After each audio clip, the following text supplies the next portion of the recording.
però que sí, que a través de l'estudi que es va fer al seu dia amb la universitat, per quan se va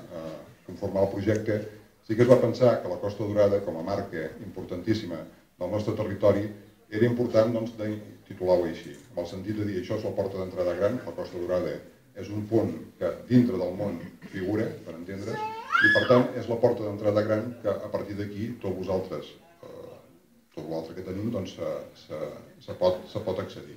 Per tant, Muntanyes de la Costa Daurada, vull dir, és un títol que vol fer que el visitant, no del país, sinó de fora del país, vull dir, i de l'estranger, pugui entrar i accedir aquí, i que aquí trobi, evidentment, les muntanyes de Prades, que aquí pugui trobar altres coses que li interessin, però que serveixi de porta d'entrada. Per tant, el títol de Muntanyes de Prades, com podeu veure en tot l'àmbit del centre d'interpretació, és, vull dir, el que és Prades, la importància que se li vol donar, el respecte que es té a Prades, i que, per tant, vull dir, esteu tranquils, que les muntanyes de Prades, Prades continuarà sempre, vull dir, com a nom i com a títol. I finalment, per acabar, dir que aquest esforç per part del Consell Comarcal continua, no tan sols amb aquesta inversió del centre d'interpretació, sinó, com sabeu, vull dir, amb els programes LEADER, que permetran que al llarg del període aquest de 4 anys hi hagi inversió, i d'aquí convido que iniciatives privades que sapigueu que pugueu tindre ajuda, podeu tindre suport, podeu tindre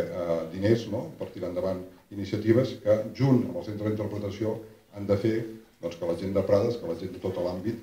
tingui oportunitats, pugui viure aquí, pugui tant ell com els seus fills portar el seu desenvolupament de vida, i que per tant al Consell Comarcal estarem, com tota la comarca, al costat també d'aquests pobles i al costat de Prades.